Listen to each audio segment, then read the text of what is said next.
saat sebenarnya ya, saat yang ditunggu-tunggu begitu. Kalau Abraham waktu itu sempat menyaksikan, mungkin dia terharu begitu, saya membayangkan. Bayangkan, lebih dari 10 generasi kemudian, akhirnya Tuhan memilih Yosua. Jadi kita bisa melihat di sini, memang harus ada semacam pergerakan untuk masuk ke dalam negeri atau tanah yang dijanjikan itu. Dan memang caranya ialah tadi kita sudah mendengar dengan penaklukan militer. Kitab Yosua ini jelas adalah produk dari zaman dan budaya yang tersendiri, begitu. Ini harus kita lakukan, sebab kalau tidak, maka praktis orang yang membaca akan menempatkan dirinya sebagai bagian dari orang-orang Israel kuno tanpa memperhatikan apa yang dihadapi oleh orang-orang Israel pada waktu itu dipimpin oleh Yosua.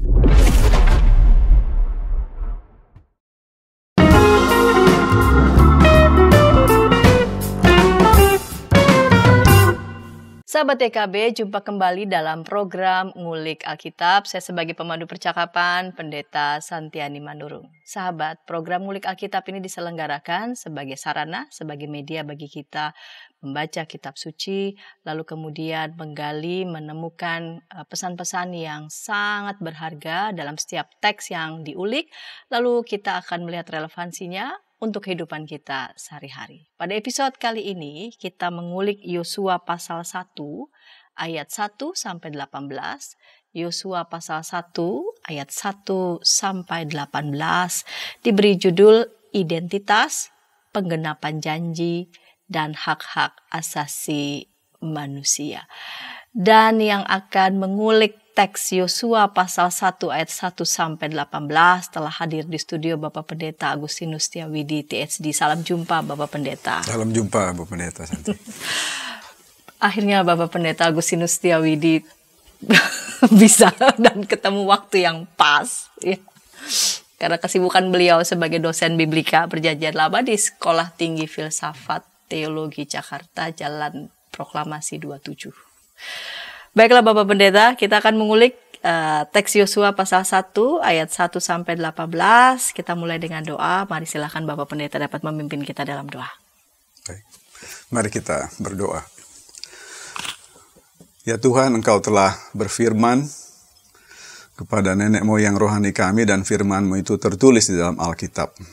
Kami yang percaya bahwa firman-Mu akan menjadi pelita bagi jalan kehidupan kami, ingin terus belajar bagaimana firman-Mu itu boleh kami baca, boleh kami pahami, dan boleh kami tafsir sesuai dengan tantangan, persoalan, bahkan kesempatan yang ada di dalam kehidupan kami.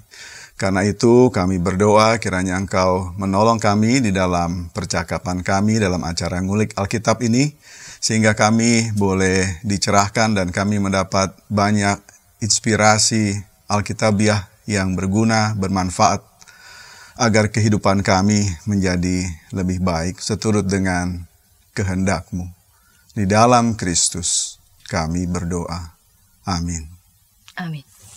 Yosua pasal 1 ayat 1 sampai 18 diberi judul perikop ini penugasan Yosua sebagai pengganti Musa.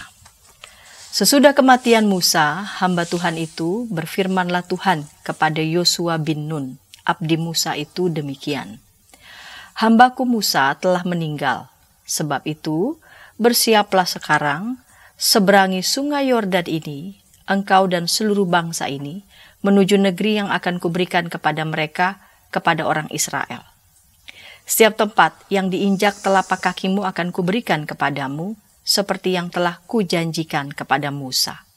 Dari padang gurun dan gunung Libanon di sebelah sana sampai ke sungai Efrat, sungai besar itu, dari seluruh negeri orang Het sampai ke laut besar itu di sebelah matahari terbenam, semuanya itu akan menjadi wilayahmu. Tidak seorang pun akan dapat tahan menghadapi engkau seumur hidupmu. Sebagaimana aku menyertai Musa, demikianlah aku akan menyertai engkau. Aku tidak akan mengabaikan engkau dan tidak akan meninggalkan engkau. kuatkan dan teguhkanlah hatimu, sebab engkaulah yang akan memimpin bangsa ini untuk memiliki negeri yang kujanjikan dengan sumpah kepada nenek moyang mereka untuk diberikan kepada mereka. Hanya kuatkan dan teguhkanlah hatimu dengan sungguh-sungguh untuk bertindak dengan saksama sesuai dengan segenap hukum yang diperintahkan Musa, hambaku, kepadamu. Jangan menyimpang ke kanan atau ke kiri supaya engkau jaya dalam setiap langkahmu. Janganlah engkau lupa menuturkan kitab Taurat ini, tetapi renungkanlah itu siang dan malam, supaya engkau bertindak dengan saksama sesuai dengan segala yang tertulis di dalamnya. Sebab dengan demikian perjalananmu akan berhasil dan engkau akan jaya. Bukankah telah kuperintahkan kepadamu, kuatkan dan teguhkanlah hatimu, janganlah gentar dan kecut hatimu, sebab Tuhan Allahmu menyertai engkau kemanapun kau pergi. Lalu Yosua memberi perintah kepada pengatur-pengatur pasukan bangsa itu, katanya, jalanilah seluruh perkemahan dan perintahkanlah kepada bangsa itu demikian. Siapkanlah bekalmu, sebab dalam 3 hari kamu akan menyeberangi sungai Yordan ini untuk pergi dan menduduki negeri yang akan diberikan Tuhan Allahmu kepadamu untuk diduduki. Kepada orang Ruben, kepada orang Gad, dan kepada suku Manasye yang setengah itu Yosua berkata demikian. Ingatlah perkataan yang disampaikan Musa, hamba Tuhan itu, kepadamu. Tuhan Allahmu mengaruniakan ketentraman kepadamu dan memberikan kepadamu negeri ini. Perempuan-perempuan dan anak-anak di antara kamu dan ternakmu boleh tinggal di negeri yang diberikan Musa kepadamu di seberang sini, sungai Yordan. Namun, kamu semua pejuang gagah perkasa haruslah menyeberang dengan bersenjata di depan saudara-saudaramu dan menolong mereka, sampai Tuhan mengaruniakan ketentraman kepada saudara-saudaramu sama seperti kepadamu, dan mereka juga menduduki negeri yang akan diberikan oleh Tuhan Allahmu kepada mereka. Kemudian kamu boleh kembali ke negerimu sendiri dan menduduki negeri yang diberikan Musa hamba Tuhan itu kepadamu di seberang sungai Yordan di sebelah matahari terbit. Lalu mereka menjawab Yosua, segala yang kau perintahkan kepada kami akan kami lakukan, dan kemanapun kau suruh, kami akan pergi. Sama seperti kami menaati Musa, demikianlah kami akan menaati engkau. Kiranya Tuhan Allahmu menyertai engkau, seperti ia menyertai Musa. Setiap orang yang menentang perintahmu dan tidak menaati perkataanmu, apapun yang kau perintahkan kepadanya, dia akan dihukum mati. Hanya kuatkan dan teguhkanlah hatimu. Baik, Bapak Pendeta, ini ada 18 ayat teks Yosua. Segmen pertama saya mengawali dengan pertanyaan beberapa pekan yang lalu. Teks yang diulik itu dari Kejadian 15 lalu Kejadian 21 tentang janji Allah pada Abraham. Jadi Allah meneguhkan kembali janjinya bahwa ia sungguh-sungguh akan menepati janjinya. Lalu kemudian di Kejadian 21 Ishak lahir. Allah sendiri yang menunaikan apa yang sudah dijanjikannya kepada keluarga itu. Nah, teks pada episode ini yang kita ulik adalah Yosua. Bisakah Pak Pendeta menjelaskan apa mengaitnya nih dengan Yosua, kehadiran Yosua dengan generasi sebelumnya dengan Abraham? Ya, jadi benar sekali bahwa teks atau kitab Yosua ini sebenarnya adalah kelanjutan dari apa yang sudah kita baca, secara khusus sebenarnya sejak Kejadian 12 ketika Allah berjanji kepada Abraham. Kalau kita baca perintahnya itu kan bisa kita baca di dalam Kejadian 15 ayat 5 ya. Pergilah dari negerimu dan sanak saudaramu dan dari rumah bapamu ke negeri yang akan kutunjukkan kepadamu. Aku akan membuat engkau menjadi bangsa yang besar, memberkati engkau. Lalu membuat namamu masyhur, dan engkau akan menjadi berkat. Aku akan memberkati orang-orang yang memberkati engkau dan mengutuk orang-orang yang mengutuk engkau, dan olehmu semua kaum di muka bumi akan mendapat berkat. Lalu coba lihat ke langit, hitunglah bintang-bintang jika engkau dapat menghitungnya. Demikianlah banyaknya nanti keturunanmu. Itu yang saya maksud dengan Kejadian 15 ayat 5. Jadi keturunan Abraham akan banyak dan akan menjadi bangsa yang besar. Jadi dapat dipastikan kalau Allah mengucapkan janji seperti itu kepada Abraham dan Sarah, maka kedua orang ini, pasangan suami istri ini, tidak akan melihat penggenapan janji tersebut. Karena sebuah bangsa yang besar itu pasti terdiri atas banyak orang. Tidak cukup hanya satu keluarga besar, 1-2 orang anak, cucu.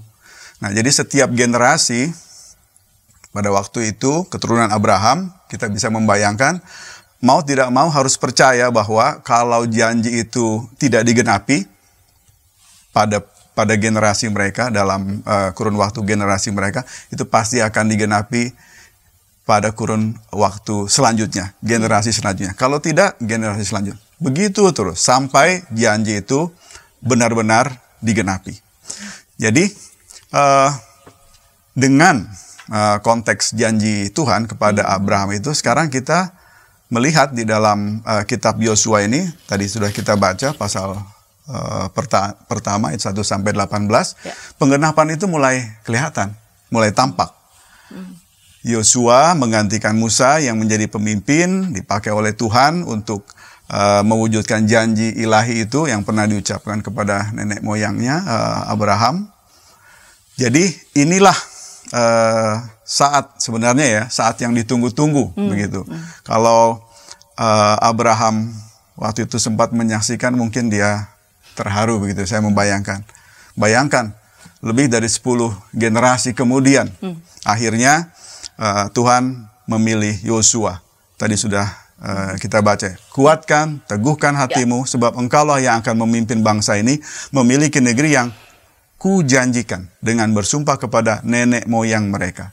Nah, kalau Abraham dengar itu, dia pasti terharu, mungkin menangis begitu ya. Oh, akhirnya Tuhan menepati janji. Walaupun belum benar-benar digenapi, tetapi sekarang Yosua akan masuk ke tanah yang dijanjikan, negeri yang akan dijanjikan. Jadi itulah kaitannya Yosua dengan apa yang sudah dijanjikan oleh Tuhan kepada nenek moyangnya. Pertama-tama kepada Abraham dan Sarah. Ya. Jadi menarik nih Pak Pendeta, jika Abraham masih hidup begitu, katakanlah diandaikan, dia sungguh terharu bahwa Allah tidak hanya menggenapi janji bahwa mereka memiliki keturunan ya dari Sarah sendiri, melainkan juga banyak keturunan. Nah, teks yang kita akan ulik di episode kali ini adalah teks Yosua. Bisakah Bapak Pendeta berikan gambaran secara umum ya? Teks Yosua ini bicara tentang apa secara umum? Ya. Kalau kita membaca teks atau kitab Yosua secara utuh dari awal sampai akhir, sebenarnya kita menemukan pola atau pembagian yang cukup jelas begitu. Ini memberi kesan ya kalau kita membaca kitab Yosua. Memang ini ditulis sebagai refleksi. Jadi dengan cukup tenang, mereka yang terlibat di dalam penulisan Yosua ini ingin merefleksikan apa yang terjadi, apa yang sudah terjadi. Nah, bagi banyak pembaca, Yosua itu kitab yang membuktikan, tadi sekali lagi kita sudah simak, yang membuktikan bahwa Tuhan Allah Israel itu telah menggenapi janjinya. Kitab Yosua, kalau kita baca, dari awal sampai akhir itu menggambarkan penyerbuan. Karena Yosua harus masuk ke negeri yang sudah dihuni oleh penduduk di sana.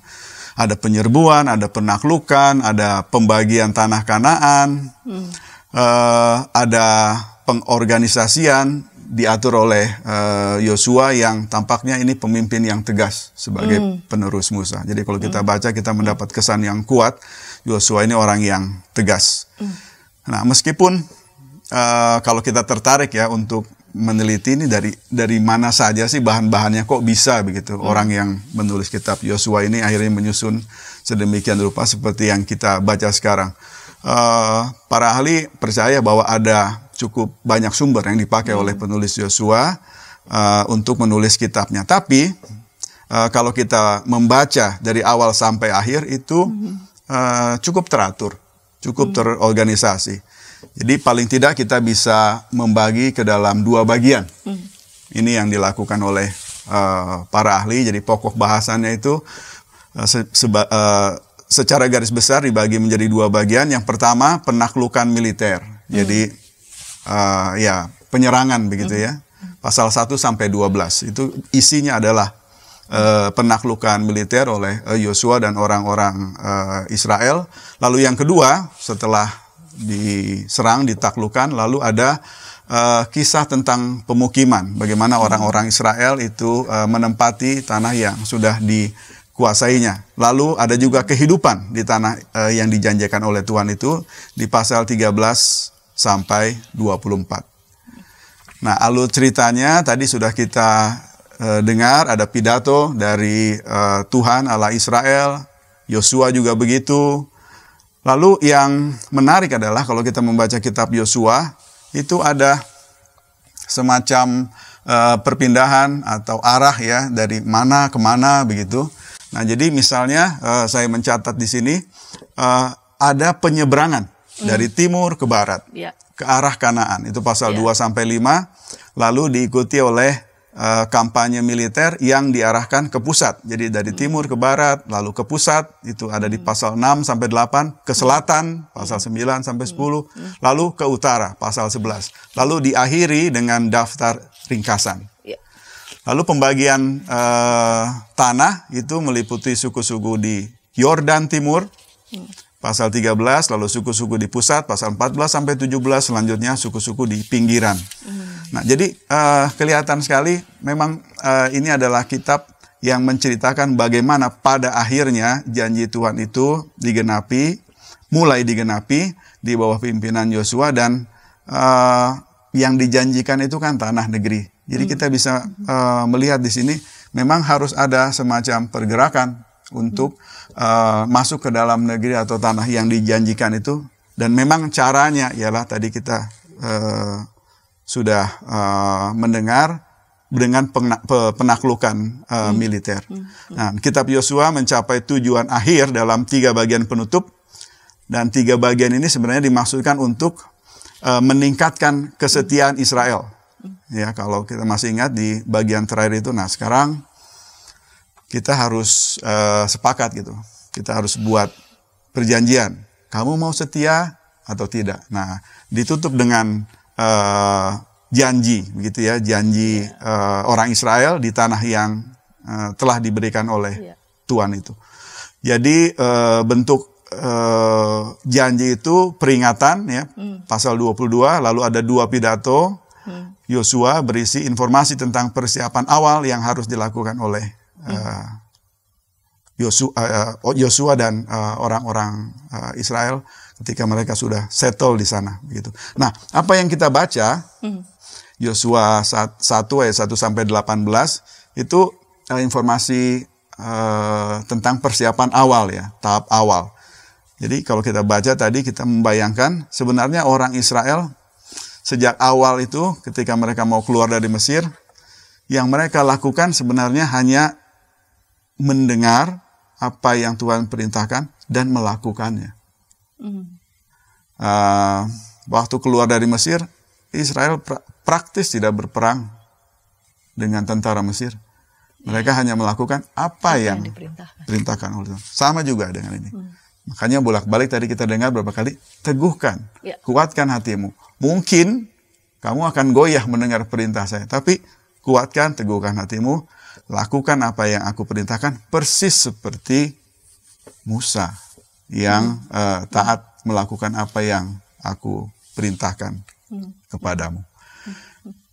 Nah, ya itu yang kira-kira bisa saya gambarkan sebagai isi dari kitab Yosua secara umum.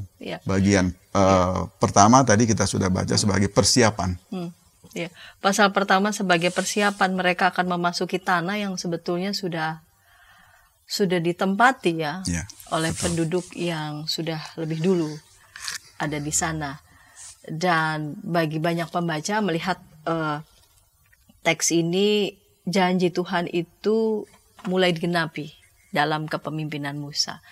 Namun yang menarik perhatian saya adalah bagaimana nih kita sendiri kesan kita membaca sebagai pembaca modern ketika membaca teks ini. Kita akan ulas segmen kedua, namun sebelumnya kita dengarkan pesan-pesan berikut ini.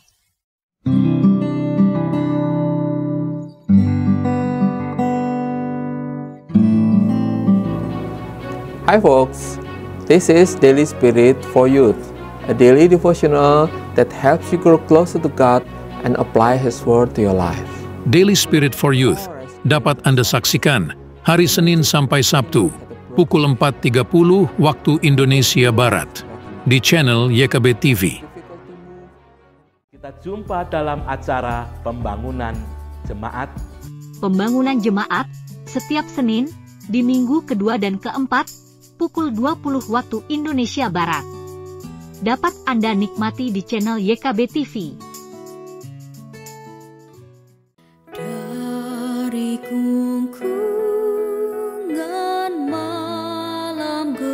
Nyanyikanlah nyanyian baru setiap hari Rabu pukul 12 waktu Indonesia Barat. Dapat Anda nikmati di channel Lagu Rohani YKB TV.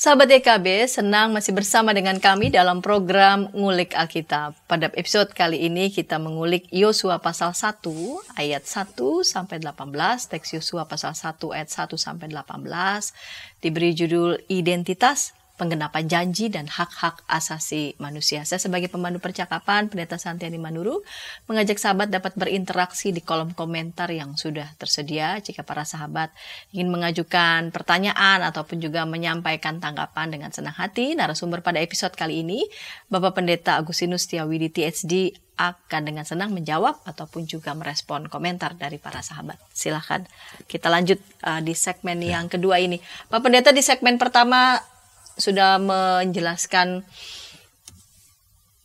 teks ini secara umum ya, kitab Yosua, dan secara khusus pasal 1 ayat 1 sampai 18 bicara tentang persiapan.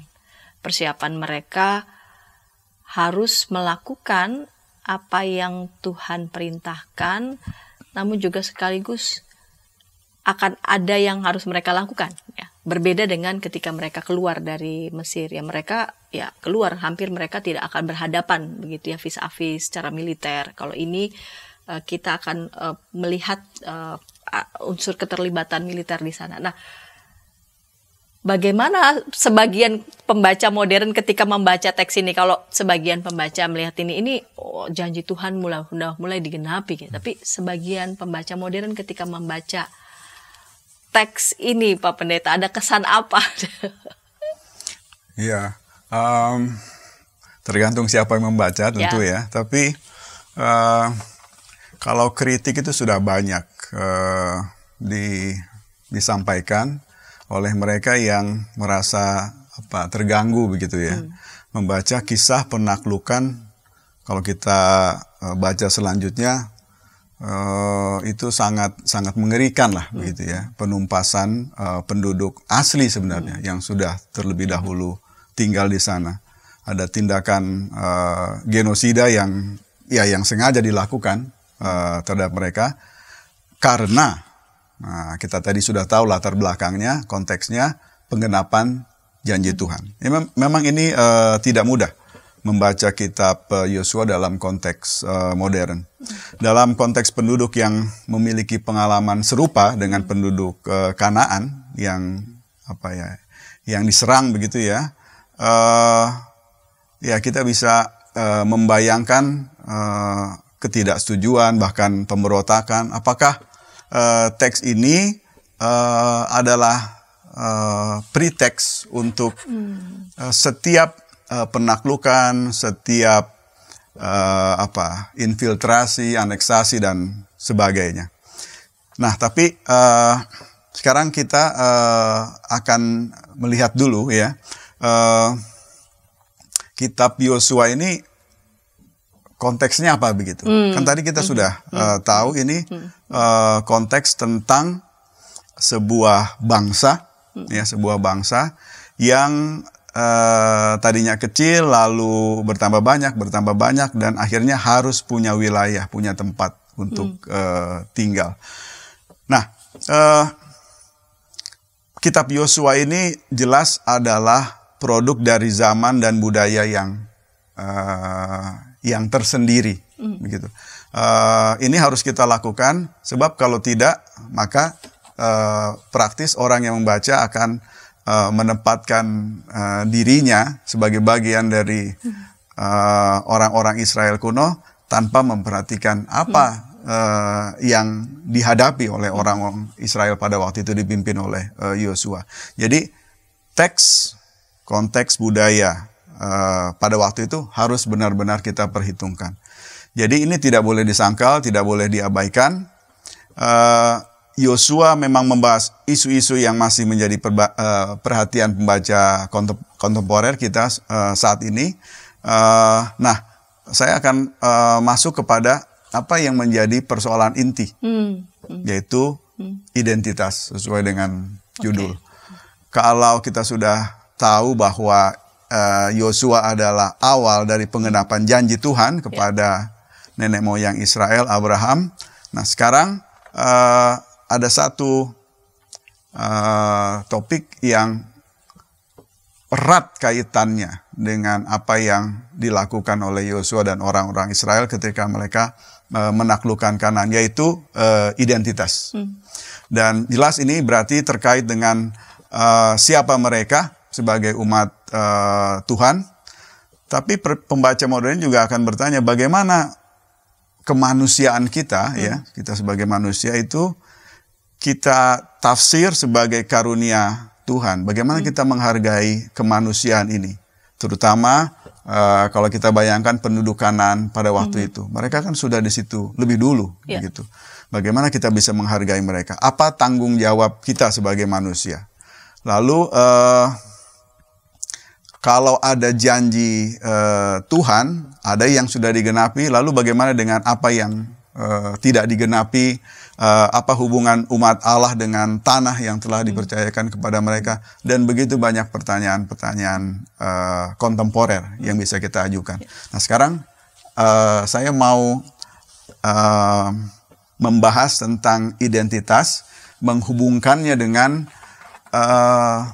teori ya sebenarnya. Karena kita tahu Alkitab itu punya jarak yang jauh dengan kita. Betul. Sehingga banyak informasi yang sulit kita kita harus konfirmasi, akurasinya jelas tidak seperti kalau kita melakukannya di zaman yang sekarang.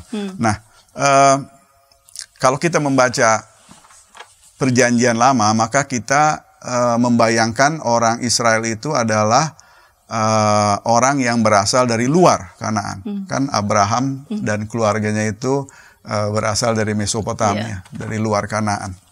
Nah, sementara itu kita tahu juga bahwa para ahli banyak melakukan penelitian termasuk penggalian arkeologis.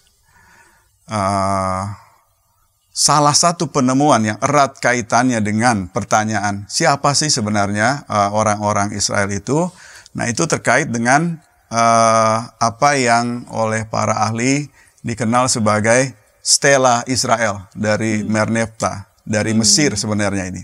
Nah, ada semacam tugu di situ. Nah, di dalam tugu peringatan Merneptah itulah ya pemimpin Mesir pada waktu itu abad ke-13 untuk pertama kali. Jadi ini untuk pertama kali kita menemukan Israel. Inilah rujukan atau informasi yang paling tua tentang Israel di dalam prasasti itu, stela atau semacam tugu. Dan kalau kita membaca di dalam tugu itu, Israel itu jelas sama dengan kelompok sosial. Bukan negara, bukan bangsa. Jadi Israel itu adalah kelompok yang sama dengan kelompok-kelompok sosial yang lain yang berjuang untuk mempertahankan hidup dengan berbagai macam cara. Nah, jadi ini menarik karena Israel sebagai negara memang baru muncul kemudian. Tapi Israel pada awalnya itu adalah kelompok sosial. Sama seperti kelompok-kelompok sosial lainnya. Mungkin kita pernah dengar ya, Sashu, Haviru. Nah, jadi kelompok-kelompok sosial. Nah, kelompok sosial ini mendapat kesempatan untuk bersatu ketika Mesir mulai lemah. Nah, mungkin ya, para ahli menduga bahwa ketika Mesir mulai lemah inilah banyak kelompok-kelompok sosial yang membebaskan diri. Karena waktu itu kan Mesir sangat kuat. Cerita tentang perbudakan itu menggambarkan bagaimana Mesir sangat kuat. Sehingga banyak kelompok-kelompok sosial yang pada waktu itu ya menjadi tenaga kerja. Budak yang kita kenal ya. Jadi Israel pernah hidup di dalam perbudakan di Mesir. Nah, ketika Mesir mulai lemah, ketika itulah banyak kelompok-kelompok yang membebaskan diri, termasuk orang-orang yang kelak disebut sebagai Israel. Nah, kalau ini didukung oleh penelitian arkeologis, karena ketika Mesir mulai lemah, ya, daerah-daerah yang tadinya kosong di wilayah Palestina itu cepat sekali terisi. Nah, jadi ada gelombang perpindahan, ya, migrasi, orang-orang yang pindah dan menduduki dataran-dataran tinggi tertentu, dan itu tiba-tiba drastis begitu, dan itu bertepatan dengan lemahnya Mesir. Nah, jadi ini sebenarnya kan refleksi bisa jadi apa yang kita dengar atau kita baca sebagai keluar dari Mesir itu adalah peristiwa ketika Mesir memang sedang lemah, Israel keluar. Banyak yang tidak setuju begitu ya. Yang setuju akan melihat Israel sebagai penduduk asli Kanaan sebenarnya. Nah, ada salah satu penelitian sebenarnya yang dilakukan oleh para arkeolog yang mengambil kesimpulan bahwa kalau dilihat dari DNA-nya, orang Israel itu adalah orang Kanaan, penduduk asli, bukan orang yang keluar dari orang yang dari luar Kanaan. Jadi penduduk asli. Apa buktinya? Nah, ini lagi-lagi kita berbicara tentang penemuan arkeologis. Artefak-artefak, jadi perkakas-perkakas yang dimiliki oleh orang-orang Israel kuno ya, ditemukan itu sama semua, mirip, tidak ada bedanya dengan perkakas alat-alat rumah tangga yang dimiliki oleh orang-orang Palestina atau orang Kanaan begitu. Nah, jadi kalau begitu apa signifikansinya kalau itu? Apakah akan berubah teologi tentang janji Allah kepada Abraham lalu digenapi? Menurut saya tidak. Karena meskipun ya seandainya benar bahwa orang-orang Israel adalah penduduk asli Kanaan, orang-orang ini tetap adalah orang-orang yang merasakan kemerdekaan, pembebasan, dan mereka sadar bahwa yang membebaskan mereka adalah Tuhan, Adonai. Bukan mereka. Nah, jadi mereka berefleksi tentang siapa mereka, dari mana mereka berasal, dan apa yang harus mereka lakukan. Nah, itulah yang kita baca di dalam Perjanjian Lama. Sehingga, sekali lagi, meskipun kita bisa menerima hasil dari penelitian arkeologis ini, kita tetap bisa berada di dalam skema janji Tuhan digenapi, dan sekarang, nah ini pertanyaannya, janji Tuhan sedang digenapi melalui penaklukan, melalui kegiatan militer. Nah, jadi sekali lagi saya ingin menegaskan, memang sampai sekarang yang populer adalah apa yang kita baca di dalam Alkitab, bahwa orang Israel itu berasal dari luar, dari Mesopotamia. nenek moyangnya Abraham. Tapi penggalian atau penelitian arkeologis membuktikan hal yang berbeda. Nah, meskipun sekali lagi secara teologis menurut saya kisah atau narasi janji Tuhan dan penggenapannya menurut saya tetap bisa dipegang gitu. Karena mereka sadar betul bahwa ketika mereka keluar dari Mesir itu bukan karena kekuatan mereka, melainkan karena campur tangan Allah. Betul. Bukan karena sekedar bahwa Mesir pada saat itu memang sedang melemah, tapi sungguh-sungguh tangan Allah yang memberkati mereka. Betul. Dan berangkat dari keyakinan itu mereka merefleksikan. Ya, persis. Ya, siapa mereka? Siapa mereka? Bahwa mereka adalah bagian dari ciptaan Tuhan. Karena Kejadian 1 ayat 1 dimulai, pada mulanya Tuhan menciptakan langit. Kami adalah bagian. Kami adalah umat yang tertindas. Kami umat yang dibebaskan. Dan kami sekarang ingin mencari tempat begitu. Jadi ini ada hubungannya dengan identitas. Ya, siapa kami? Gitu. Bahwa mereka di hadapan juga kelompok-kelompok yang lain. Yang lain, ya. Kelompok Betul. lain. Mereka perlu untuk merumuskan siapa mereka, identitas mereka. Betul. Nah, Pak Pendeta tadi sudah mengatakan bahwa tetap ada pokok-pokok teologis ya. Dari perjalanan iman mereka karena keyakinan mereka sendiri begitu, karena keberadaan mereka sendiri adalah campur tangan Allah sendiri gitu. Nah, kita akan elaborasi tema-tema teologis dan tentu saja relevansinya buat kehidupan kita sehari-hari di segmen ketiga, namun sebelumnya kita dengarkan pesan-pesan berikut ini.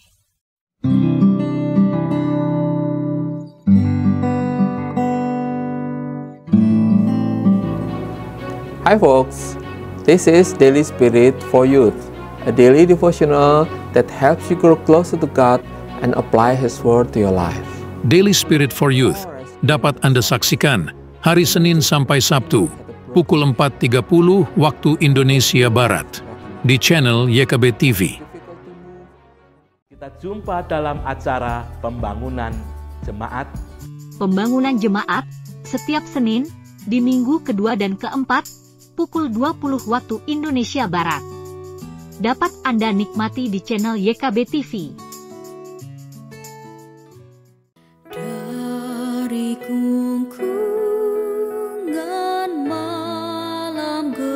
Nyanyikanlah nyanyian baru setiap hari Rabu pukul 12 waktu Indonesia Barat. Dapat Anda nikmati di channel Lagu Rohani YKB TV.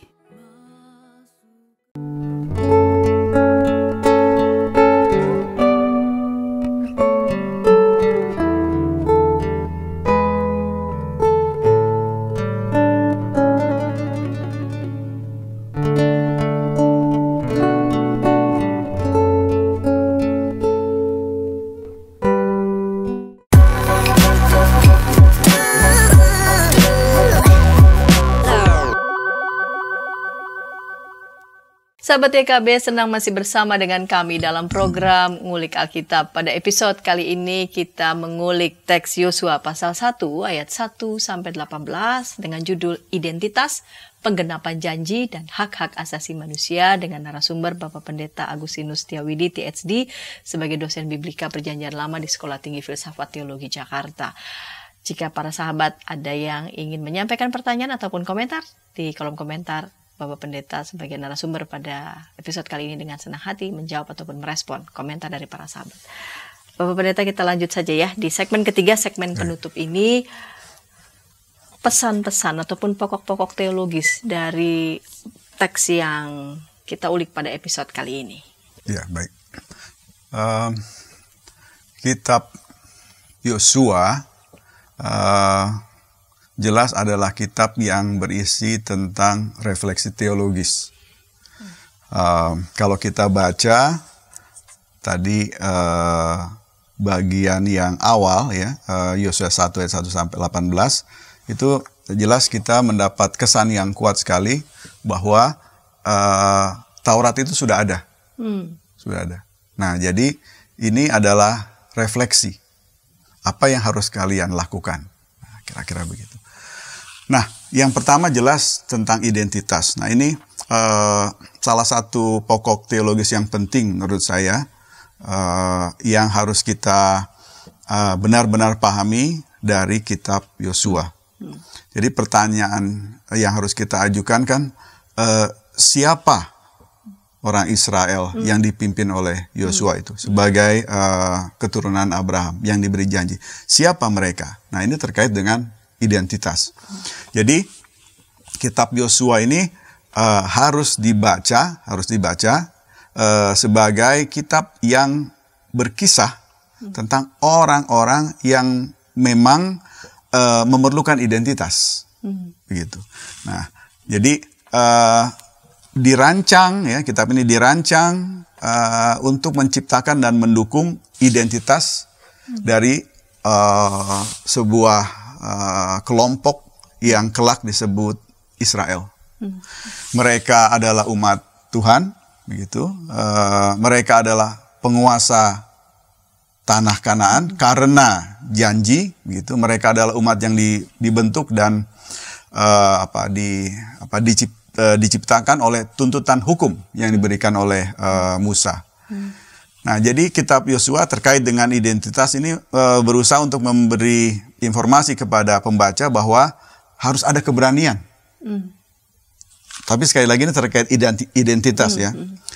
Kalau mau punya identitas, ya harus berani untuk menghadapi tantangan apapun yang muncul. Karena sekali lagi identitas mereka sebagai umat pilihan Tuhan. Nah, kitab ini juga berusaha untuk mengkomunikasikan harapan akan pengenapan janji-janji Tuhan di masa yang akan datang.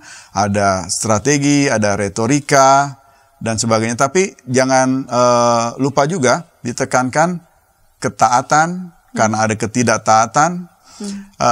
Lalu ada berbagai macam persoalan yang harus diselesaikan secara hukum, dan sebagainya, dan sebagainya. Singkat kata, kitab ini memang dibuat untuk meyakinkan orang Israel siapa mereka. Nah, jadi mereka yang memiliki masalah identitas mungkin bisa belajar, tapi ini terkait dengan identitas, ya, siapa mereka. Bagi orang Israel, identitasnya itu memang terkait dengan keyakinan mereka bahwa Tuhan telah berjanji.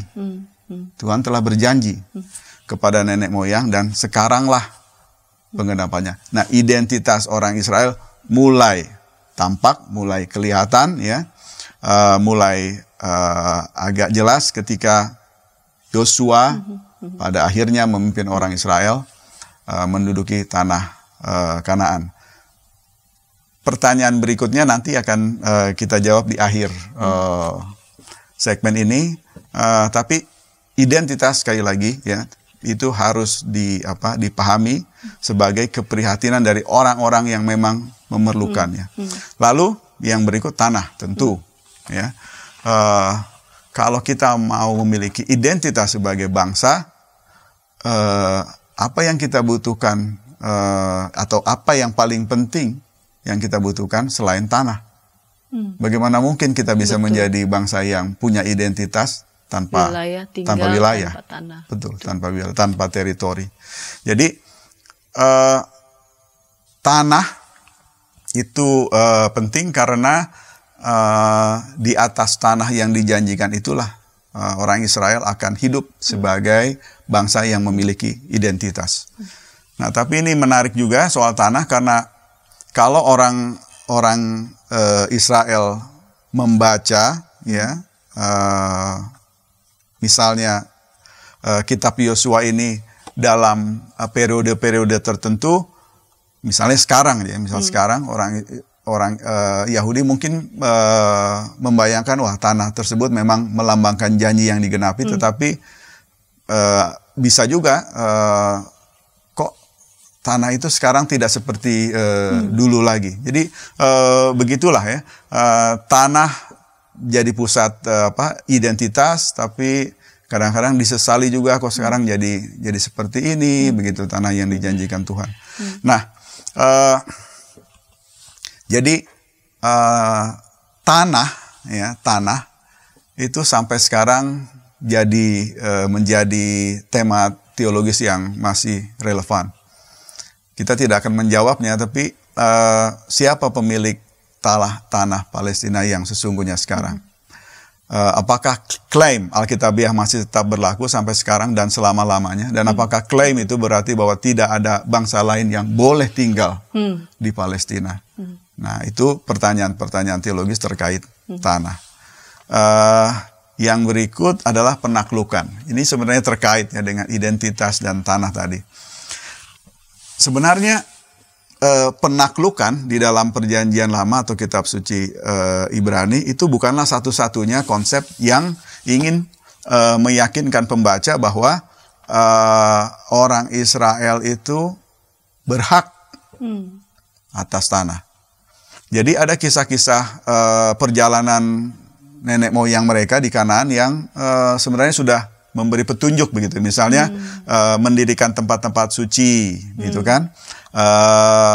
Lalu ada batas-batas teritori, seolah-olah memang sudah ditentukan. Tanpa penaklukan pun sudah dipatok-patok kira-kira seperti itu. Nah, tapi untuk benar-benar mewujudkan atau menggenapi janji itu, memang tadi ya kampanye militer yang sudah dipersiapkan di dalam Yosua 1 itu sudah kelihatan.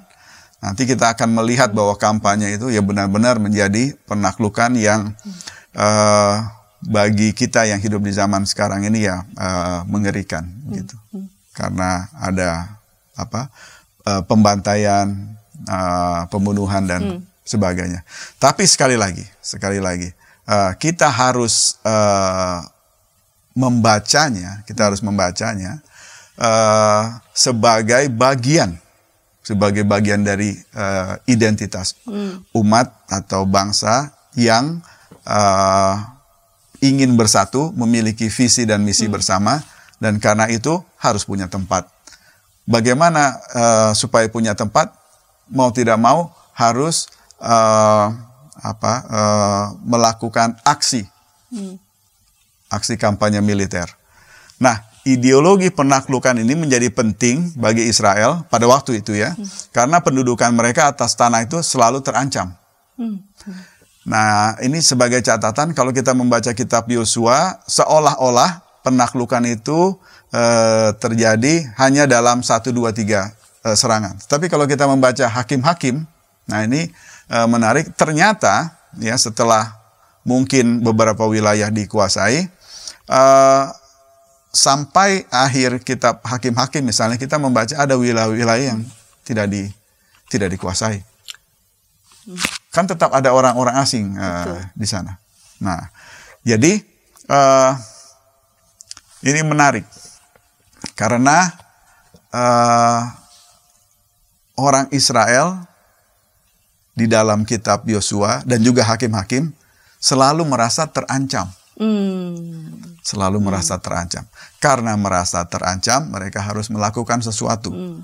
Kalau kitab Yosua ini kita pahami sebagai refleksi teologis, maka nanti kita akan tiba di tema teologis berikutnya, itu musuh-musuh. Ya mereka memang harus waspada begitu. Kan mereka ingin punya identitas.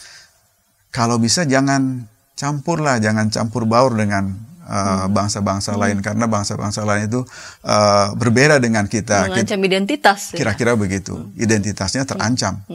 Selain identitasnya terancam, ya tanahnya juga terancam. Karena itu perang menjadi menu hampir setiap saat begitu.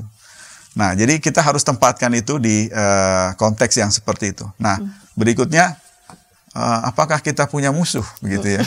Apakah kita harus punya musuh seperti orang Israel yang tampaknya punya konsep tentang musuh? Bahkan di dalam Mazmur misalnya ya, gitu jelas sekali pemazmur punya musuh. Ya. Siapa musuh mereka begitu disebut di situ. Nah, kalau secara umum konsep musuh itu bisa terungkap dalam bentuk bangsa-bangsa dan raja-raja. Jadi di dalam Yosua sendiri itu terlihat bahwa raja itu, bangsa itu adalah musuh kita. Musuh ya itu punya fungsi sebenarnya ya, sebagai fungsi teologis atau ideologis, karena itu mengancam begitu. Nah, kalau ini kita baca dalam konteks masa kini, mungkin kita tidak bisa melakukannya persis seperti apa yang orang Israel kuno pada waktu itu lakukan. Kalau kita mau mengkonversinya menjadi musuh teologis, mungkin musuh yang mengancam keselamatan bersama, kesejahteraan bersama. Selalu saja ada musuh yang mengancam kehidupan yang telah Tuhan anugerahkan kepada kita. Nah, kalau secara positif, umat yang waktu itu baru ini mungkin berpikir seperti itu. Kita kan ingin agar kita hidup sesuai dengan jalan Tuhan, kehendak Tuhan, sesuai dengan Tauratnya yang sudah diberikan kepada Musa. Bagaimana caranya? Nah, kita harus hati-hati. Jangan sampai identitas kita terancam oleh bangsa-bangsa lain yang juga punya identitas masing-masing sendiri. Jadi, apakah ada ketakutan? Mungkin ya. Kalau ya kita mau kembali kepada periode di mana ini sebuah bangsa yang kecil yang mau memulai. Baru mulai. Jadi kalau ketakutan akan ancaman. Belum mapan. Iya, begitu belum mapan. Melihat orang lain sebagai musuh, masuk akal. Walaupun sekali lagi, di dalam Taurat juga diatur bagaimana mereka harus memperlakukan orang asing, bangsa lain. Betul. Jadi mungkin ini adalah peristiwa atau pengalaman bangsa Israel di periode awal. Di periode awal. Oke.